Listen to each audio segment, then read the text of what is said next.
We've never been more connected with one another, while still at the same time feeling so alone. Our pockets buzz with notifications. We scroll through endless faces, words, and arguments. We count likes and shares, but at the end of the day, many of us still go to bed with a gnawing ache of loneliness.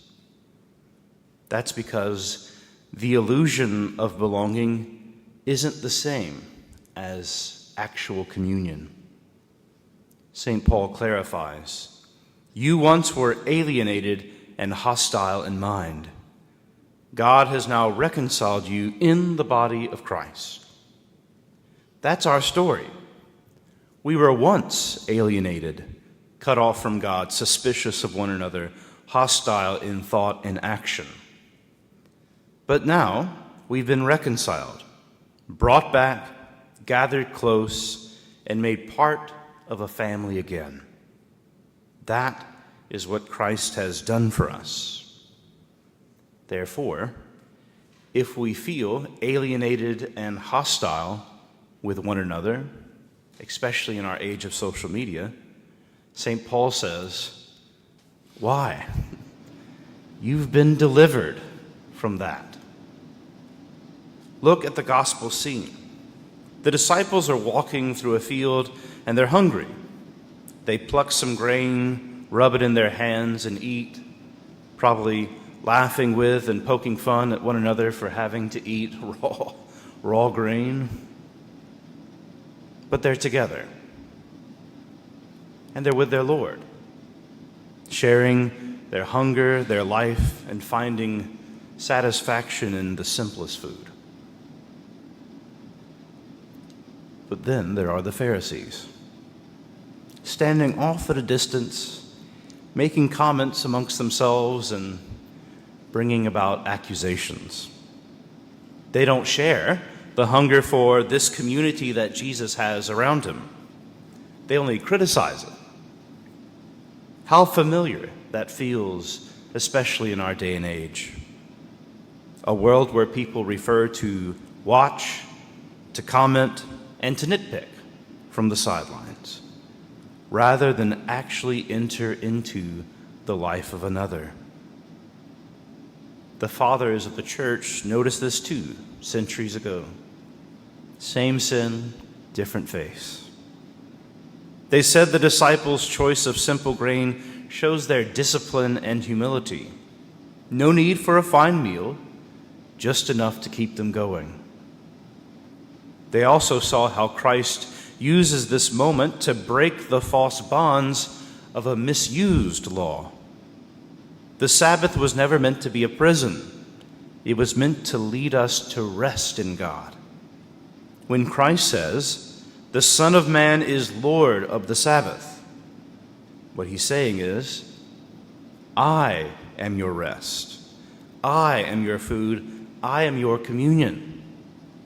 No wonder you're so hungry, Pharisees, you won't come with us. You want to stay in your own little world. There we find the difference between the false belonging of the world and the true belonging of Christ. Social media can give us the appearance of community, but never forget that community has been forged by an algorithm. A feed full of opinions specially tailored to our particular interests. And it can make us feel part of something bigger, forgetting once again that the algorithm has gone to the ends of the earth to find someone not who disagrees with you, but who agrees exactly with what you believe and is only there to keep you scrolling longer. Paul tells us alienation always hides beneath the surface. We feel connected, but our souls remain scattered, restless, and divided. We've been manipulated by a machine. The psalm today cuts right to the heart of the matter. God himself is my help.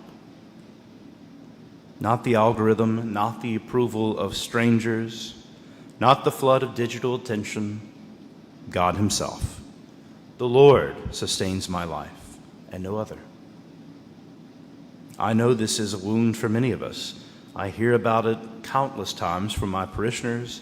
I see it tearing away at families, corrupting our youth. By the way, a new study came out that said children should not be unaccompanied with devices under the age of 10, and that they should always have a parent interacting with them as they use it, so that the interaction is always a human one rather than a screen. That's how important community is to our development as people. That's also why I posted yesterday those 10 commandments of social media. It was meant to be a lighthearted way to try and bring order back to our use of technology, because people are lonelier now than ever before, despite being so connected. Only reconciliation can bring us back together again. And that's the gift of the cross. Christ takes what is alienated and hostile and makes it holy, without blemish, and irreproachable. He pulls us back into communion with the Father, with his church, and with one another. That's what's at stake here. Will we settle for an illusion, or will we let ourselves be reconciled into the body of Christ? Not just me and Jesus, me and Jesus and my family and my friends and my community and my enemies, until they are neighbors again. So let me ask us, are we reconciled, or are we still alienated in some way from one another? Do we hunger for the bread that only Christ can give, or are we filling ourselves with the empty husks of distractions? Here, at this altar, Christ does not give us an image or a viral post. He gives us himself, humble, poor, and filled with love. Here we do not scroll through words and pictures, but we kneel shoulder to shoulder with our brothers and sisters who long for community. Here we don't like, share, and subscribe to Jesus. We eat his body and drink his blood. Here we are no longer strangers.